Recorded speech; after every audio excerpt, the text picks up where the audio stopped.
Fala pessoal, começando mais um da Medos Recebe aqui no canal. Rodrigo Oliveira, Perguntinha, Digão, R. Oliveira ao vivo. Tem muitos nomes, hein, cara?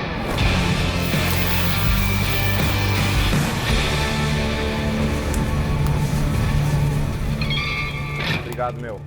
Obrigado pela presença. É muito legal te receber aqui, pela referência que tu és para a nossa profissão. Nossa profissão, eu digo, eu sou jornalista formado, né, para a tua profissão, e eu não exerço mais, graças a Deus. Mas tu és uma referência para nós aí. Quanto tempo de Rádio Gaúcha já? De Rádio Gaúcha, 12 anos. Me conta como é que começou, meu, essa tua veia jornalística. Porque, cara, tu nasce, tu acorda e dorme repórter, né? E eu sei que no colégio tu já tinha uma fissura por acompanhar, por número, por notícia. Como é que começou, meu? Primeiro, obrigado pelo convite. É um Uma prazer. honra, né? Uma carne do melhor assador que eu já conheci. O cara não pode recusar esse convite. Espalha né? isso, especialmente no rádio, se der. Gonçalo, a verdade é a seguinte, eu quero ser jornalista desde os 8 anos de idade. Não sei explicar muito bem por quê. Eu lembro... Tu tem 6. 36. Eu lembro de eu, criança, via o Jornal Nacional, começava a imitar o William Bonner. Né? Meus pais, médicos, minha família repleta de médicos, e eu... O teu irmão é médico Meu também, irmão né? é médico, né? Meu irmão é mais novo, né? Hoje é residente em pneumologia, como os meus pais, que são pneumologistas. Sim. E aí eu resolvi praticar. Eu fazia naquela época um jornalzinho do meu edifício, com Nossa notícias Senhora. do tipo reforma na pracinha, no playground, porteiro é demitido, entrevistava o síndico. Aí teve um dia que eu fiz uma reportagem que gerou uma crise. Eu Tu tá brincando. tô falando sério.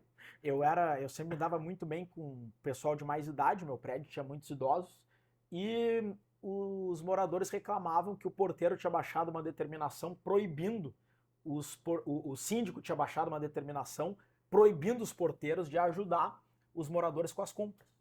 Aí, pô, os velhinhos e as velhinhas reclamavam pra mim, né? Pô, eu agora tenho que carregar as compras, eu não consigo, eu sou uma pessoa de idade. Eu fiz um editorial dando um pau no síndico. Eu imprimia lá, Que idade fazendo tu um tinha Word. com isso, cara? Isso aí já era com uns 10 anos, 11 anos.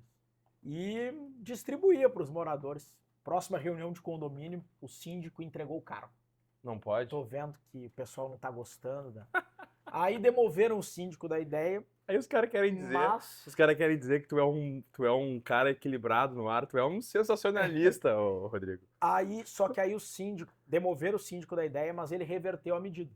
Ele alegava que o porteiro tinha que ficar focado na segurança, prestando atenção na rua. E ele reverteu a medida e autorizou novamente os porteiros a ajudar os moradores mais idosos com as compras. E ali eu vi, Gonçalo, a responsabilidade social do jornalista, né? Da forma ingênua de uma criança de 10 anos, o quanto o nosso trabalho pode modificar a realidade. Pro bem e pro mal, né? Sim, claro. Ô meu, antes da gente continuar, a gente vai fazer, eu não te chamei aqui só pra gente falar da tua carreira e falar de tudo, a gente vai comer um pouquinho também. Então aqui, ó, entrecô novilho jovem, do frigorífico Calegaro, nosso parceiro aqui no canal. Aqui eu tenho que provar que eu faço alguma coisa melhor que tu, né? Já que como jornalista não deu certo, vamos ver se aqui na brasa dá certo, né? Então a gente vai fazer um bifinho cada um aqui pra... Cada um? Cada um. Eu faço um aqui, tu faz um lá. Isso é mais ou menos assim, o Não, desafio não é de nada. embaixadinha. Lionel Messi te chamou, ó. Não, Vamos ver quem consegue mais. Não é nada. Bem tranquilo. Vamos lá. Cada um faz o seu aqui, tá tudo certo. Sabe que eu gosto de assar churrasco. A carne é de qualidade, então isso vai... Não sei se tu concorda comigo, Gonçalo. O bom assador, a carne que não é boa, o bom assador não faz milagre. Agora, o mau assador estraga a carne boa. Exatamente. Mas essa é uma máxima que seguramente é verdadeira. A carne ruim não tem o que fazer. Infelizmente não tem o que fazer. Não é o nosso caso aqui, né? Olha só, que espetáculo. Vou mostrar pra câmera ali. Ó, nosso entrecô aqui. No padrão. Deixei aqui pegador, sal e teu fogo tá ali, ó. Vamos lá. Comecei o meu aqui, como tu quiser. Vamos lá. Pegar com a mão. Aqui não tem regra, é fazer o que da maneira que tu achares melhor. Tia, me diz uma coisa, eu falo isso pra todo mundo, e não só porque eu sou teu amigo, mas eu acho isso um mérito muito grande da tua parte, que é o seguinte.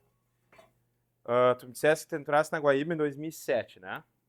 Agosto de 2007. E desde que tu estás na imprensa, todas as Copas do Mundo que aconteceram, tu cobriu em loco, né? Eu acho que talvez tu seja o único caso da história do jornalismo brasileiro que entrou na imprensa e desde que tu entrou, todas as Copas tu teve lá, né? Teve na Guaíba em 2010, na África do Sul, e depois de 14 em diante já foi pela Gaúcha, né? Brasil, Rússia, Catar. Sim. Me fala um pouco sobre as coberturas de Copa do Mundo, assim. Qual é o maior desafio? Imagino que o teu maior frio na barriga tenha sido a primeira, né? Pela tua idade e tudo mais, mas me fala um pouco mais sobre essas coberturas. O que elas representam para ti e o que é mais complexo nelas. Eu costumo dizer, Gonçalo, que para cobrir uma Copa do Mundo, sendo jornalista esportivo, tem muito de destino. Não é falsa modéstia, claro que teve o meu talento, o meu esforço, o meu trabalho, mas tem muitos casos de jornalistas muito competentes, possivelmente mais competentes que eu, e que nunca cobriram uma Copa do Mundo, porque não estavam num veículo que mandaria gente, por diversas razões. Sim, vale explicar que a Copa do Mundo tem uma questão de direitos de transmissão, né? Que quem não compra os direitos, que custa uma cacetada, não pode transmitir a Copa do Mundo, né? Exato, isso falando de rádio e televisão. Sim. Mídia escrita até não precisa comprar direitos, mas ainda assim é muito caro para qualquer veículo enviar e manter uma equipe por mais de 30 dias fora do país. Né? E tem muitas vezes o caso de tu estar no lugar certo na hora certa. E eu acredito que eu tive essa sorte de estar no lugar certo na hora certa. Por exemplo, a Rádio Guaíba, ela tinha uma hierarquia de repórteres que mudava muito pouco. E logo depois que eu entrei, por uma sucessão de fatores, vários colegas que estavam na minha frente saíram, como o Gamba, o Sérgio Couto, o Luciano Silveira, e eu fui subindo na hierarquia e o REC um dia me perguntou, isso no fim de 2008, me chamou na sala dele e perguntou, tu fala inglês? E eu falei, falo, meu inglês pode melhorar, tá um pouco enferrujado, mas eu falo. Aí ele, teu inglês tem que estar excelente, é a única chance de tu cobrir uma Copa do Mundo cedo. Eu pensei que ele estava me dando um conselho para minha vida. Aí quando eu estava saindo da sala, ele falou, não tô te prometendo nada. Quando ele falou aquilo, eu vi, ele tá pensando em me mandar para a Copa da África do Sul. E eu fiz uma promessa para mim mesmo. Se ele não me mandar, vai ser por qualquer motivo, não por falta de domínio do inglês. Comecei a estudar todo dia feito um louco para praticar bem e estar com o inglês na ponta da língua. E a Guaíba naquela época era a rádio de todas as Copas, né? Tinha estado em loco em todas as Copas do Mundo de 1958 em diante. Fomos para a África do Sul. REC, Dalpisol, 2 repórteres muito experientes, focados mais na seleção brasileira. O REC estava na 6ª Copa do Mundo, o Dalpisol na 3ª, eu na minha primeira, eu mais focado em cobrir seleções estrangeiras, em fazer matérias com o povo na rua, curiosidades. Tinha Haroldo de Souza na sua 10ª Copa do Mundo. Haroldo de Souza é um ícone da narração esportiva no Rio Grande do Sul e no Brasil. Narra até hoje, né? Narra até hoje e uma lenda do rádio. É um privilégio poder ter trabalhado com o Haroldo. Trabalhado com ele e feito uma Copa do Mundo com o Haroldo. Né? Eu vou te imitando ali, o que tu fizer com a cara eu vou fazer igual. Tá bem. Mas aí a Copa do Mundo de 2010 mudou minha vida. Imagina, Gonçalo, que 4 anos antes eu tava... Anchieta. Era o primeiro ano pós-Anchieta, ainda não tinha começado a faculdade, estava assistindo o Brasil em 2006. E tinha 17 anos. Aí aos 21 anos, eu tava ali, eu fiz a primeira pergunta pro Dunga pós-eliminação para a Holanda nas quartas de final em Port Elizabeth. Não sabia disso. A gente viajou 15 horas de van de Joanesburgo a Port Elizabeth para fazer o jogo. Depois voltamos 15 horas. E numa coletiva de Copa do Mundo, quem escolhe é o mediador da FIFA, quem vai perguntar. E ele não tá muito preocupado se tu é da Globo, da BBC de Londres. Ele tá cagando, ele não tem ideia de quem são os caras. Ele diz, ó, raise your hands, levanta a mão quem quer fazer pergunta. E eu levantei a mão e ele me escolheu. E eu abri a coletiva do Dunga pós-eliminação. Cara, eu não sabia disso. Aí depois na zona mista... Tá, uma curiosidade. Por que tu tava nessa coletiva e não o REC? Porque o REC estava na posição de transmissão apresentando o vestiário. E o Dalpisol? O Dalpisol estava na zona mista. Ah, entendi. Porque a coletiva, a gente pegava pela TV o som. Ah, entendi. E não existia uma garantia. A gente sabia que ia ter o som da coletiva, mas não tinha garantia perguntando ou não. Entendi. E tu tem o áudio garantido, mesmo que tu não pergunte. Entendi. A zona mista tu só vai ter se tu estiver lá. Então a zona mista é o posto mais nobre. Entendi. Porque o Dalpisol poderia fazer perguntas, como fez. Claro. Todos os titulares do Brasil. E eu fazia a coletiva porque, pô, vai que tu dá o pé quente e consegue perguntar. E eu não só consegui. Como tu abriu. Como eu abri a coletiva. Que não necessariamente é bom, mas naquele dia era bom. Naquele dia era maravilhoso. Era maravilhoso. Era a melhor coisa pra acontecer. E assim, eu defini a Copa de 2010 naquele momento como o melhor momento da minha vida. Porque pra mim foi algo mágico. Quantos dias tu ficou lá? Foram 35 dias, acho. Legal. Eu sou um pouco menos... Foi do dia 3 de junho ao dia 11 ou 12 de julho. Bastante. Pô, Uma bastante coisa tempo. E qual é depois, enfim, tem 3 Copas do Mundo na sequência pela Gaúcha, mas o que é mais difícil numa cobertura de Copa do Mundo pra ti? Eu acho que a grande diferença entre a cobertura de uma Copa do Mundo e a cobertura do dia a dia da dupla Grenal é que na cobertura da dupla Grenal, no dia a dia, as pautas elas ficam escondidas e tu tem que cavocar. O que é cavocar? É ligar para as fontes. Sim. E ter as fontes e ligar para as pessoas certas e descobrir informações que todo mundo quer esconder. Numa cobertura de Copa do Mundo, tu tem que estar no lugar certo na hora certa. E isso também requer um preparo. Vou dar alguns exemplos. Copa do Mundo de 2022, no Catar. Eu ficava toda hora olhando o site da FIFA para ver quem é que ia dar coletivo. E um dia eu vi que ia estar o Luis Soares dando coletivo. Ah, sim, tu fez a pergunta dele do Grêmio, né? Era na época que existia uma dúvida a respeito da ida do Soares ou não para o Grêmio. O então candidato a presidente Alberto Guerra tinha feito uma proposta. Meu colega, o Eduardo Gabardo, tinha... Ele já tinha feito a proposta nessa época? Ele tinha feito a proposta. Eu não sabia que ele já tinha feito a proposta. E a informação que nós tínhamos é de que ele tinha recusado porque ele jogaria nos Estados Unidos. E o meu colega, o Eduardo Gabardo, deu a informação da proposta. E logo depois descobrimos que a proposta não tinha sido aceita e o assunto Soares no Grêmio já estava enterrado, né? E muita gente até desconfiava da informação, diziam que era uma jogada eleitoreira do presidente Alberto Guerra. De ser, mas ok, a informação existia. É que ele realmente fez a proposta. Uhum. E aí, pô, eu vou perguntar para o Soares do Grêmio.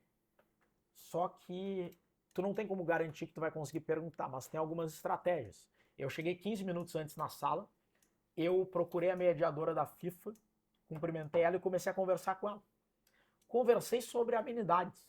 Não falei, deixa eu perguntar. Eu falei, pô, que é quente esse país, né? É quente, aí tu chega no ar-condicionado e 17 graus. Na minha equipe a gente tá todo mundo baleado. Sim, falou nada com nada. Aí ela deve ter me achado um cara simpático. Eu fui simpático, também achei ela muito simpática. E eu não falei em perguntar, eu quero perguntar. E aí a primeira pergunta foi pra ti? Não, porque era Uruguai e Gana.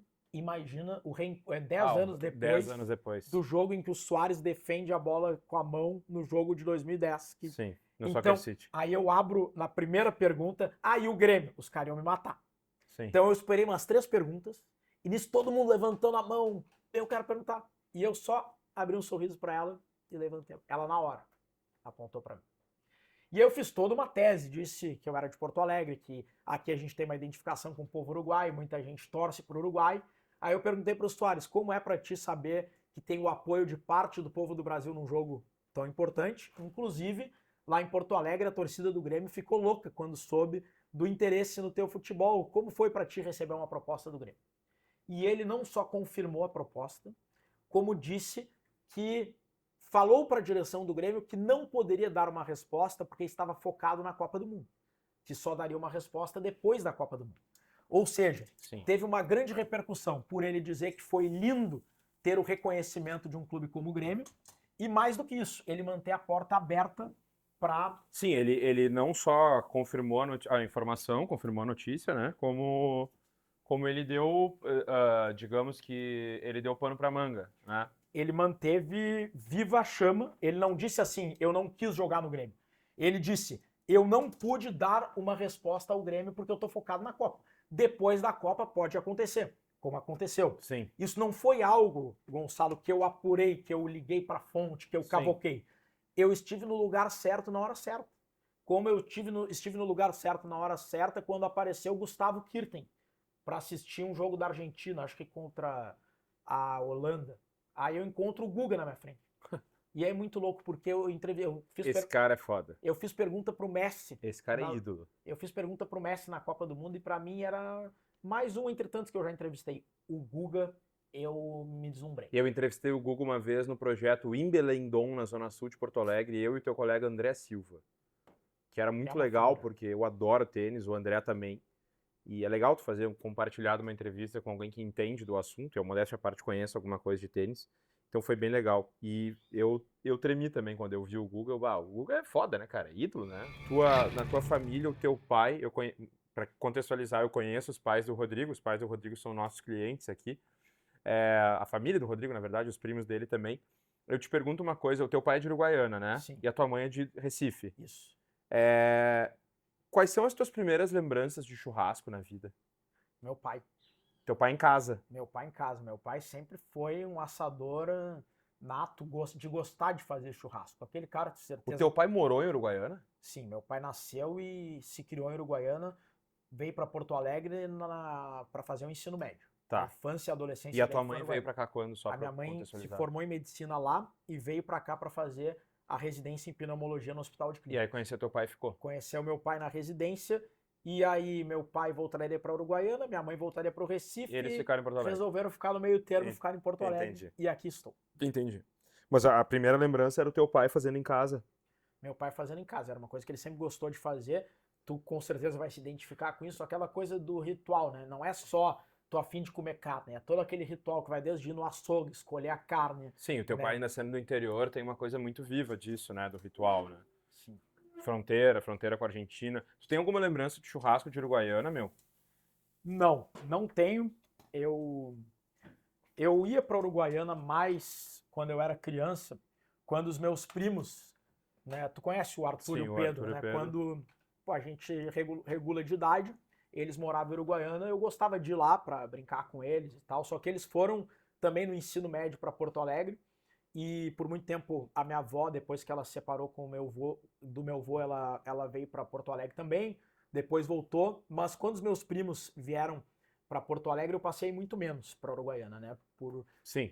Tenho muito carinho, eu lembro que eu fui, quando a minha avó fez 80 anos, eu fui em 2017 para lá. E ali foi uma das maiores emoções da minha vida, porque era uma festa muito grande, 80 anos da minha avó, e muita gente que eu não conhecia veio dizer que me ouvia na Gaúcha, né, que é retransmitida lá pela Rádio Charrua. Então fazia muito tempo que eu não ia para Uruguaiana, mas eu tenho memórias sim de Uruguaiana, memórias do campo principalmente, mas não ligadas a churrasco. O teu churrasco é o churrasco do teu pai mesmo em casa. É um churrasco uruguaianense feito em Porto Alegre. E a curiosidade, como é que é o churrasco do sítio do Pedro? Ô, cagalhão! Como é que é o churrasco do sítio do Pedro? Cara, é um churrasco maravilhoso, mas o Pedro ele não é exatamente um assador, né? O Pedro, ele tem uma equipe e uma curiosidade, toda a equipe que trabalha lá com o Pedro, o pessoal é muito gente boa. E é uma gauchada, assim. É uma gauchada, todo mundo gaudério. Fogo de chão, aquela coisa, os caras tudo fardado. E tem sempre uma variedade grande de carnes, é uma carne de qualidade. Uhum. E o Pedro, eu não sei como ele consegue dar atenção para todo mundo, porque se tem alguém que conhece gente, é o Pedro. Bah. E às vezes os churrascos lá tem muita gente e o Pedro dá atenção para todo mundo. O Pedro é um monstro, né, cara? O Pedro tem um monstro no bom sentido, obviamente. Ele tem esse dom, né, de conduzir a coisa, né? Isso ele mostra nas jornadas esportivas, mas ele mostra no resto também. E, cara, tu viajou... Tem algum continente que tu nunca foi a trabalho? Não. Já foi a todos os continentes a trabalho, né? Já fui a todos. Faltava a Oceania, eu fui na Copa do Mundo Feminina 2023 para a Austrália, né? Na Ásia, eu fui para o Catar e também fui para o Japão nas Olimpíadas. Europa, fui várias vezes, mas destaque para Copa do Mundo na Rússia, fui na parte europeia da Rússia, Olimpíada de Paris, né, das Américas. Se a gente dividir as Américas, eu fui para os Estados Unidos no Mundial de Clubes agora, também tinha ido para o México na final da Libertadores do Inter. América do Sul fui para todos os países da Conmebol e já fui de férias para Cuba. Então conheço a região da América Central e Caribe O também. que tu te lembra de... Não pode... Aí, não especificamente carne, mas alguma coisa muito exótica que tu comeu? Tem uma lembrança, assim? Uma coisa que te chama atenção? Cara, a primeira lembrança, vamos ver, África do Sul, as comidas são todas apimentadas. Todas. Tá. E não adianta tu dizer para botar pouca pimenta. Eles não sabem Te o que é vira. pouca. Te Ou tu vira. pede 100. Sim, é outro padrão de comida, né? Uma lembrança da Rússia não é exatamente sobre comida exótica, porque, sabe, Gonçalo, eu viajei muito, mas eu não sou muito de experimentar comida nova, comida típica, porque numa grande cobertura tu tem que estar inteiro, né? Sim. Não é, eu vou no garantido. Então na Rússia eu ia no E estrogonofe. também tem uma coisa, né, meu? Às vezes a gente não tem nem tempo, né? Exato. Tu não tem tempo para saborear a refeição. Tu come rápido. Sim, tu bota pra dentro. Então, mas uma peculiaridade da Rússia, que não envolve a comida em si, mas a cultura deles, eles ficavam furiosos quando a gente pedia para dividir a conta. Porque não é da cultura deles. É mesmo? Vamos eu, tu, os nossos amigos, a tua equipe aqui, a gente vai jantar. Aí na hora Alguém de tem que pedir a passar o cartão. conta, alguém tem que passar o cartão e pagar tudo. Puta. Eles não estão acostumados com isso de tá, não, ó, eu pago ali metade do Sim, dá entrecô, 70 pila pra cada um. um arroz e 3 refrigerantes. O cara, ele ficava brabo, só que eles não falam inglês lá. Pouca gente fala inglês. Então eles nos xingavam em russo. E a gente não sabia muito bem por que ele tava brabo, né? E aí... Tu supõe que ele te xingava em russo, né? depois eu descobri que ele tava te xingando mesmo. Porque um dia eu fazia uma cara, como quem diz, o que tá acontecendo? Aí ele pegou o Google Tradutor, aí ele falou... Aí dizia, da próxima vez, me avisa que vocês vão dividir.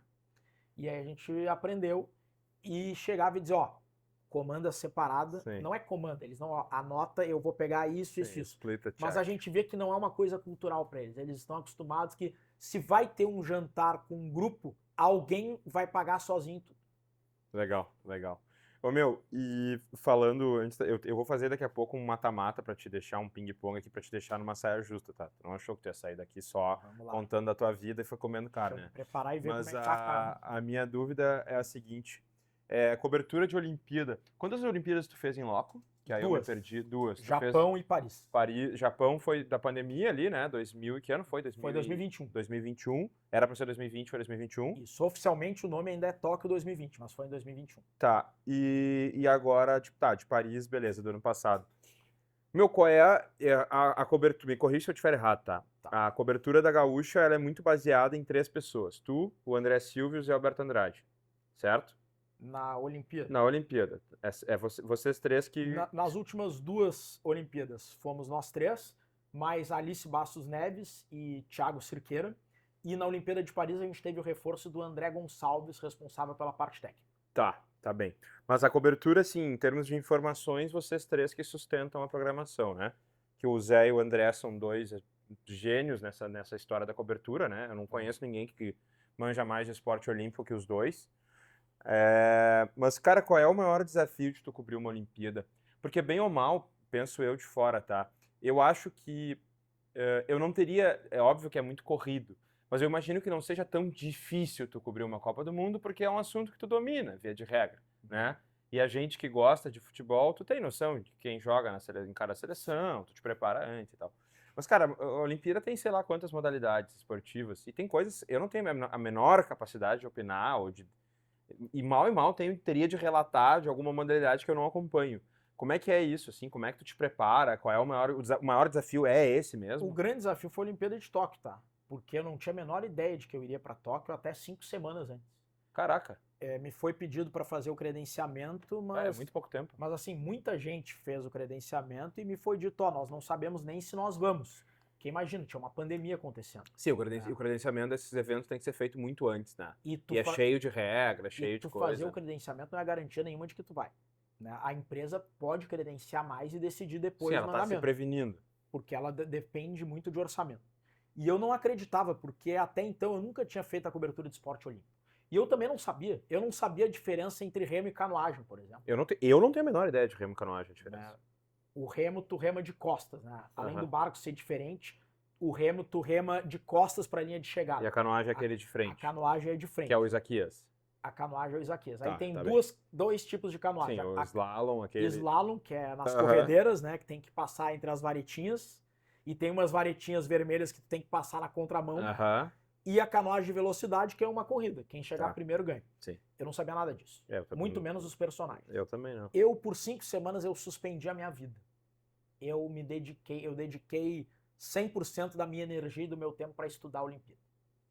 E estudei, peguei as principais modalidades onde havia brasileiros e eu mergulhei sobre as regras, sobre os atletas brasileiros e comecei a descobrir histórias curiosas Cara, que ninguém sabe. isso é muito difícil, né? Eu Especialmente a parte das regras, imagino eu, é muito difícil. Eu cheguei no A avião... gente não sabe a regra do VAR no futebol, mas não vai saber da Olimpíada. Eu cheguei no avião com uma pastinha, que era uma pasta gigantesca que tinha informação sobre tudo. Um polígrafo de colégio. E ali era muito interessante porque, vamos lá, daí eu tava no ar com o Rafael Collin, que apresenta na madrugada, e a Olimpíada, era o horário nobre da Olimpíada, porque Sim, tava acontecendo tudo. era quando tava acontecendo tudo. Sim. Aí o Collin fazia uma pergunta sobre canoagem de velocidade.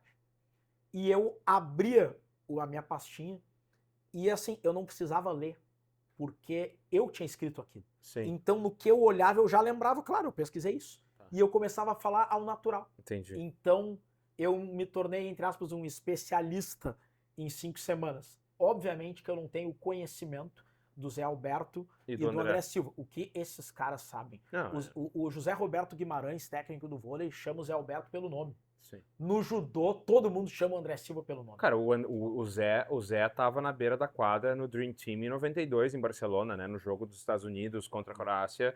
Se não me engano, o Zé tava na beira da quadra, né? Cara, isso é bizarro, né? E a Alice Bastos Neves fazia já reportagens com as atletas gaúchas e os atletas gaúchos há muito tempo. Então ela tinha uma relação tinha uma certa intimidade com alguns atletas. Eu não tinha nada disso, mas aí eu acho que a coisa se complementa, sabe, Gonçalo? Eu não tinha nada disso, mas eu tinha pesquisado talvez umas curiosidades recentes. Que eles não tinham pesquisa, que eles não tinham. Do Talvez não atleta tivessem. que tem miopia, que nasceu no interior do Maranhão. Eu descobri, por exemplo, que a Raíssa Leal, ela jogava futebol numa escolinha do Grêmio no interior do Maranhão. Caralho. Ninguém sabia disso. Não. E eu perguntei tinha pra ela nada. na coletiva sobre isso e ela respondeu. Ela treinava, ela gostava de futebol e treinava numa escolinha credenciada do Grêmio. Né? Então, foi assim que eu me preparei. E eu acho que Copa do Mundo e Olimpíadas são bem diferentes, porque embora as duas tenham como um potencial de grandes histórias, na Copa do Mundo a gente está mais preocupado com o resultado. Se o Brasil é eliminado, a cobertura ela diminui muito. Muito. E na Olimpíada a gente não está muito preocupado Pra quem com o não desempenho. sabe, a divisão da Rádio Gaúcha, vou usar a Rádio Gaúcha como exemplo, que é o local que tu trabalha, mas tem uma equipe que faz seleção brasileira e o resto faz o resto. O resto faz o resto, entre aspas, né? E eu sempre estive na parte que faz o resto, porque eu acho que é onde eu me diferencio. É do caralho. Porque eu pego curiosidades. Eu vou te falar uma coisa, tá? Eu, como repórter, os dias mais felizes da minha vida foram em 2013. Que tu te lembra que teve um amistoso, Brasil e França, em Porto Alegre, né? Que o Brasil ganhou de 3-0, o Filipão era o técnico do Brasil e tal. E o Carlos Guimarães, então chefe da Bandeirantes, emissora que eu trabalhava, chegou pra mim e falou que eu ia cobrir a França de cabo a rabo. Eu recebi o credenciamento e tal, e fiz a cobertura da França de cabo a... Cara, eles me chamavam no ar. Agora a gente vai falar com o cara mais feliz de Porto Alegre nesse momento, só por cobrir a seleção francesa. Porque a seleção brasileira, cara, é óbvio, evidente que é espetacular, mas... Né? É que hoje é muito pasteurizado, sabe? No meu trabalho de conclusão foi sobre a cobertura da Copa do Mundo de 82. Cara, as coletivas da seleção brasileira são uma vergonha hoje, né? Pelo amor de Deus. O João Carlos Belmonte me contava que ele, na véspera do jogo, ele simulava, fazia um vestiário pré-gravado antes do jogo. Ele chegava ao vivo, Ranzolin, tô aqui com o Falcão, vou botar o fone para conversar contigo. Aí, 10 minutos com o Falcão, valeu Falcão, deixa eu chamar o Júnior. Júnior, por gentileza, bota o fone aqui e falar com o Ranzolin. Eles faziam 1 hora de exclusiva com todos os principais atletas e rodavam horas antes do jogo. Hoje em dia... Tem que agradecer por participar da coletiva. E tu se faz uma pergunta ali para 2 jogadores por dia, é muito pasteurizado, né? E eu acho que cobrindo o resto, tu consegue descobrir grandes histórias. Teve um dia na Copa do Mundo da Rússia que eu estava circulando pela Praça Vermelha, pedi para uma mulher tirar uma foto minha com Kremlin no fundo, e aí eu puxei assunto, where are you from? E ela disse que era da Islândia. E tu achar uma pessoa da Islândia é difícil, que é um país muito pequeno, né? Muito pequeno. E aí eu perguntei, pô, que legal, parabéns, porque a Islândia estava muito bem naquela Copa, tinha empatado com a Argentina na véspera. Sim. Aí eu falei, parabéns. Aí ela disse, o meu filho joga na Islândia. Aí eu perguntei, quem é o teu filho? Ela disse, é o Birkir Sævarsson. Era o cara que tinha marcado o Messi no jogo. Puta. Aí eu entrevistei ela. E foi uma entrevista que repercutiu muito, porque ela disse que o filho dela trabalhava numa fábrica de sal durante o dia e treinava durante a noite. E aí, entrevista em inglês, e eu fui traduzir. Só que tu fazer uma tradução é uma coisa muito trabalhosa. Por exemplo, eu escutar 10 minutos de entrevista, escrever, traduzir e depois gravar por cima. Então eu fazia simultâneo. Eu botava um fone, ligava o gravador e o que ela falava em inglês eu gravava em português. E aí teve uma hora que ela falou, ela riu e eu ri junto. Aí ficou no instinto. Uma tradução da risada. Aí ficou a tradução da risada. Ela falou, eu perguntei, a senhora se deu conta que seu filho simplesmente parou o Messi? Aí ela, I just realized that, Aí eu falei, sim, eu me dei conta disso, E não me dei conta que eu falei isso. E a galera do Bola nas Costas recortou isso e reproduziu em looping no Bola. Meu Twitter por uns 3 dias era E eu não sabia. Até que um dia o Duda Garbi, nosso amigo Duda Garbi, tava lá na cobertura, me chamou, ouve aqui, daí eu ouvi a risada em looping. Antes de eu fazer o nosso... Ó, tá aqui é o ponto, ó. Tá certinho. Aqui também. O teu ponto tá mais bonito que o meu, na real. Pô, esse elogio aí eu vou emoldurar. Ó, vamos lá. Tchê, me conta antes da gente fazer o nosso mata-mata aqui. Qual foi o maior perrengue teu em cobertura? Cara, perrengues são muitos nessas viagens, né? Mas... Eu imagino que tenha sido no Brasil. Meu palpite seria um jogo de Libertadores ou de Copa do Brasil, seria o meu palpite. Eu acho... Copa do Brasil na puta que pariu, assim, longe pra caramba, ou uma Libertadores no interior de uma Bolívia da vida, assim. Eu acho que eu vou resumir aqueles mais protocolares e depois contar um mais engraçado. Mas talvez o lugar mais... O lugar mais cara de perrengue mesmo foi Grêmio e León, Libertadores de 2011, em Huánuco. Uma cidade que tu só pode chegar de teco-teco. O avião tinha 19 capacidade para 19 passageiros. É no meio da montanha, né? É no meio das cordilheiras, um avião maior não consegue pousar. E eu... Bom, hein? Eu sempre tive medo, tá bom? Você sabe fazer isso, viu? Eu sempre, tipo, vou recortar só essa parte e guardar. Bota no teu Instagram lá. E eu sempre tive medo de avião. Inclusive, as minhas primeiras... E pra tua profissão é uma merda, né? Não, eu viajava sob efeito de remédio no início da minha carreira. Ah, é? Aí depois é aquela... Os terapeutas chamam de exposição gradual ao elemento fóbico. Tu te expõe tantas vezes àquilo que tu tem fobia que a fobia desaparece. Eu ainda tenho desconforto quando tem turbulência, mas nem perto do medo que eu tinha. Mas é diferente de viajar num avião turbohélice no meio da cordilheira. Mas ali deu... Quem é que tava contigo nessa bagaça? O Cristiano Silva, eu sei que é um. Cristiano Silva, Leonardo Oliveira, Leonardo Acosta. Eu não lembro quem era o narrador da Gaúcha. A Gaúcha foi num outro voo. No mesmo voo estavam o Cristiano Silva e o Leonardo Oliveira. Teve um jogo no Chile. Tu deve lembrar um dia que Inter e Grêmio foram eliminados dessa Libertadores aí no mesmo dia. Claro que eu me O Inter lembro. pelo Penharol, o Grêmio para a Universidade Católica. O Inter com gols de Martinucci e Oliveira no Beira-Rio, saiu ganhando o gol do Oscar. E o Grêmio foi o jogo que o Grêmio entrou com Lins e Viçosa no ataque. E a Universidade Católica tinha o Lucas Prato, na época, pouco conhecido. O jogo de Porto Alegre foi 2-1 para a Universidade Católica, 2 gols do Prato. O centroavante Borges foi expulso. Eu me irritei bastante. E eu não consegui transmitir o jogo, a linha não funcionou. Tá brincando? Fiquei o primeiro tempo inteiro tentando fazer funcionar, esticando Guaíba cabo, ainda na Guaíba. Mas de perrengue mais... Eu vou provar aqui, daí eu conto. Vai. Vai que tá bom demais. Ó, viu? Como tu sabe fazer. A carne te ajudou, mas tu te saiu bem. A carne é boa, mas tu não estragou, né? Como tu mesmo disse. o assador não pode ser aquele treinador que se atrapalha com muito jogador bom, né? Já diria o Joel Santana. Tirar é fácil, eu boto quem? Imagina o Flamengo do Felipe Luiz. Felipe Luiz diz, eu tô com um problema, eu tenho muito jogador bom, não sei quem pôr. Isso não pode ser um problema. Não. Graças a Deus não tem sido.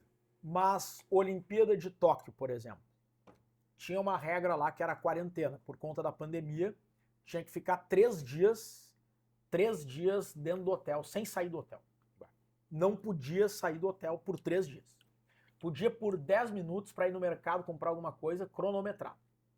Depois dos 3 dias, aí tinha que circular só pela bolha olímpica por 14 dias. Ou seja, podia ir do hotel para o centro de imprensa, do centro de imprensa para a natação. Se eu fosse no shopping, por exemplo, tinha um aplicativo, tinha que estar com a localização ativada, o governo japonês ia descobrir. Diziam eles que caçava credencial na hora. Ninguém pagou para ver, obviamente. Até porque não dá para duvidar do japonês. Não dá. E lá, os japoneses, não existe o jeitinho brasileiro. O ônibus vai sair às 11, ele sai às 11. 11 horas, 0 minutos e 1 segundo, o ônibus sai. Não tem isso. Aí, mas, pô, para valorizar a equipe já tá lá, a gente fez a transmissão de Brasil e China do futebol feminino comigo na reportagem. De lá, a gente ia fazer tubo, né, transmitido na TV, do quarto do meu hotel. Tava tudo pronto, aí chega ali, meia hora, a gente descobre que a TV japonesa não ia mais passar o jogo. Eles mudaram. Brasil e China não interessava para eles. E agora, como é que eu vou transmitir? Aí eu descobri lá no notebook um site que transmitia e era um site oficial que ia transmitir todos os eventos online. Aí tá, daí o Manhago, o jogo era 5 da manhã no Brasil. Gustavo Manhago era o narrador em Porto Alegre e eu o repórter lá. Aí no que o Manhago diz, apita o árbitro, as jogadoras estão cantando o hino pra mim. Tinha um delay de 2 minutos. Puta merda. Aí eu olho no Twitter, a minha colega Carolina Freitas, que acompanha o futebol feminino diariamente, ela e a Valéria Possamay, ela não só estava acordada, como assistindo e fazendo tese sobre o jogo. Ó, a Pia botou o 4-2-4 com a Marta flutuando e tal. Aí eu liguei para ela, expliquei a situação, fizemos uma chamada de vídeo, ela posicionou o celular Tu viu o jogo pelo celular dela. Tu é um doente. Aí eu dizia para ela, ó, mais para esquerda, mais para direita. Aí. E deixei ela 90 minutos sem poder olhar o celular dela e sem poder twittar. Mas era ou isso ou não ia ter... Tu tá brincando? Eu vi o jogo no celular, que transmitia a imagem do celular da Carol Freitas. Que merda, hein? A galera ouvindo achando que eu tava no estádio. E teve... E essa Olimpíada teve muita desorganização. O rádio é um grande migué, né? É uma coisa maravilhosa. A gente só podia andar de ônibus por causa da tal bolha olímpica. Não podia pegar um táxi, por exemplo. E às vezes, o trânsito, às vezes, o pessoal diz, tem que chegar cedo. Mas vamos lá, Olimpíada, tu acorda, tu vai pro skate, depois do skate vai pra natação. Tem que chegar cedo, mas sim, mas tem que combinar com o skate que tem que terminar a tempo de eu ir pra natação. Aí teve um dia que eu cheguei, era um dia que a gente não tava tão preocupado, porque tinha um gaúcho, mas o gaúcho não tem chance de ganhar medalha. Então é entrevistar o gaúcho depois, como foi a sensação de chegar a uma final olímpica. O gaúcho era Fernando Schaeffer. E eu no ônibus, no meio do trânsito, e eu olhando no site do COI, a prova em tempo real. Aí eles atualizam a cada virada. A prova dele era 400 metros livre. Então, assim, ele batia 50 metros, aparecia. E eu rezando, me perdoa, Schaeffer, eu torcendo para ele não ganhar medalha, porque se ele ganha medalha ia ser um mico eu não tá lá para entrevistar ele. Aí ele vira em 4º lugar. Aí eu... 4, isso aí. Aí cara, eu, pô, vai é o maior para-raio que tem nessa merda. Na última virada ele termina em 3º. Eu não, ele vai ganhar medalha. Aí termina em 3º, medalha de bronze. Aí os meus colegas que estavam no centro de imprensa, medalha de bronze, porque pra cobertura da gaúcha, uma medalha de um atleta gaúcho é a coisa mais importante do mundo. A gente é até motivo meio de chacota da imprensa nacional, porque a gente trata o bronze do Schaeffer como algo muito mais importante. O ouro do Cielo. O ouro do Cielo, da Rebeca Andrade. Porque a Mayra Guiar, então, disputando bronze, é final de Copa do Mundo. Não podia acontecer do Fernando Schaeffer, gaúcho, ganhar bronze e eu não estar lá para entrevistar. Eu não tinha culpa nenhuma, mas como é que eu ia explicar? Não Eu me cobrei muito. Aí, cheguei muito atrasado. A sorte, eu não tinha lembrado desse detalhe, é que o cara ganha medalha, ele tem que ir pro pódio, o hino, e demora um pouquinho. Mas aí eu cheguei ainda assim atrasado e ele já tinha passado pela área de rádio e televisão. Ele estava já na área de imprensa escrita. E aí a mulher disse, não, agora não dá. Não dá. Ele não pode voltar. Eu, pelo amor de Deus, eu preciso entrevistar ele, era o trânsito. E ela, não, desculpa, eu não posso. Eu entrei no psicológico da mulher. Eu comecei a chorar e dizer, o meu chefe vai me demitir. Eu vim aqui só para entrevistar ele. Se eu não conseguir entrevistar, eu vou pra rua. Pelo amor de Deus, faz isso por mim. Aí ela sensibilizou, tá, eu vou ver. Aí ela foi lá, falou com a superior e disse, ó, se ele concordar, eu abro essa exceção pra ti. E aí ele obviamente concordou, imagina, o cara tava feliz da vida, queria dar entrevista pra todo mundo. E o cara sabe da força da gaúcha também, né? E, Gonçalo, eu tomei uma mijada, porque como regra, eles dizem, isso é uma coisa de Olimpíada, tá, que me irrita um pouco. Cada sede tem uma regra. Aí a mulher lá disse que tem uma regra que cada sede, quer dizer, cada esporte. Cada modalidade tem uma regra. Ah, que merda. Não é pra ser assim, tá? Não A mulher lá disse que são 90 segundos de entrevista. E no livro deve até tá escrito isso, tá? Mas tem sede que adota o bom senso. Pô, o cara ganhou, o cara tá feliz. Se o cara tá afim de dar entrevista, eles liberam. Ali ela reclamou que eu fiquei 5 minutos com o Schaefer. Eu fiz 2 perguntas. Ele tava tão feliz que ele falou. Sim. E aí ela me cobrou. Pô, a gente abriu uma exceção e tu... Aí eu falei pra ela, é o momento mais feliz da vida dele. Ele quer falar. Não tira isso dele. Aí ela não falou nada. Mas saber se virar e contornar as adversidades é fundamental numa grande cobertura. Tu prefere churrasqueira ou parrija? Parrija. Grelha ou espeto? Grelha. Bem passado ou mal passado? Mal passado. Zé Alberto ou André Silva? Te vira. Eu gosto dos dois, mas eu tenho um critério objetivo para não pipocar. O José Alberto Andrade eu chamo de meu irmão mais velho em grandes coberturas. Porque tanto na Copa do Mundo do Catar como na Olimpíada de Paris a gente dividiu o quarto. Entendi. O pessoal dizia, é o quarto dos boletins, os caras não vão parar de trabalhar um instante. Né? E não pararam mesmo? Não parava, até porque eu trabalhava mais no início de manhã, principalmente na Olimpíada. Eu fiz a marcha atlética, medalha do Caio Bonfim, às 7h30 da manhã. E o Zé Alberto fazia esportes que eram mais noturnos. Então o quarto não parava mesmo. E a gente dividiu o quarto no Catar também. E o Zé... É uma aula de jornalismo, tu dividir o quarto com o Zé. Então a gente criou eu chamei ele de meu irmão mais velho dessas grandes coberturas. E ele até brincou comigo, disse... Achei que tu teve a sensibilidade de não dizer que eu fui o teu pai. Não, porque meu irmão mais velho. O Zé tem a idade do meu pai, então o Zé tem idade pra ser teu pai. Aí quando eu falei que o meu irmão começou a residência em Pneuma, ele disse, como é que tá o nosso irmão mais novo? Nosso irmão mais novo. Então, André, peço que entenda, te adoro e todo mundo adora o Andrezinho lá, mas como o Zé é o meu irmão mais velho de grandes coberturas, eu vou colocar o Zé. Copa do Mundo ou Olimpíada? Cara, essa é difícil, hein? Eu não vou pipocar, tá? Tá. Eu vou responder Copa do Mundo, porque eu acho que a Copa do Mundo me forjou como profissional. A minha carreira mudou desde a Copa do Mundo de 2010, eu cobrindo com 21 anos. Eu achava que eu era o mais novo da cobertura, até que eu conheci lá a Isabela Palhari, minha amiga, que depois encontrei em grandes coberturas também. Mas com 21 anos foi uma coisa mágica que me abriu portas. Então, adoro cobrir a Olimpíada, mas escolho Copa do Mundo.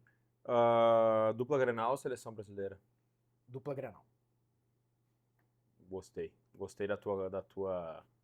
Porque eu já cobri seleção brasileira e adoro, mas a seleção brasileira hoje em dia, tá? Não na época que eu e tu começamos a gostar de futebol. Sim. A seleção hoje, ela não engaja tanto, exceto em Copa do Mundo. Entendi. E nas Copas do Mundo eu não cobri a seleção. Então eu não tenho essa...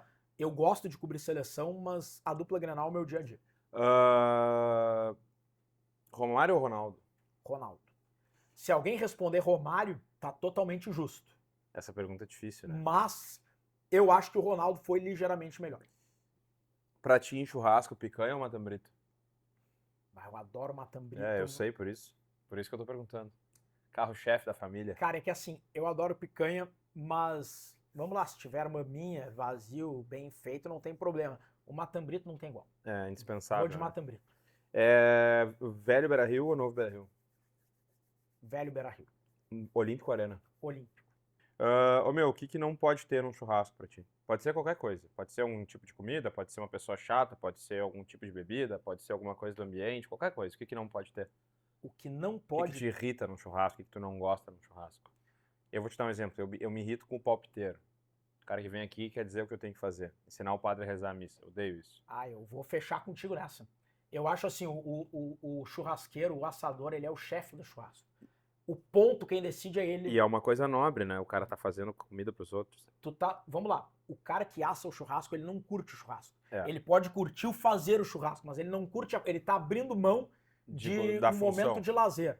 Então concordo contigo. E acho que salada não faz muito sentido no churrasco. Adoro salada, gosto de comida saudável, mas churrasco é carne. E o que não pode faltar num churrasco? Matambrito. Boa resposta. Hoje a gente trata bem o nosso convidado, ó. Que espetáculo. Gelato da Fredo, o legítimo. Ó, vem da Argentina mesmo. Não é Miguel. Nosso parceiro aqui no canal, nosso parceiro aqui na empresa. Tá? Hoje a gente tá com um sorvetinho de creme aqui, crema vanilla.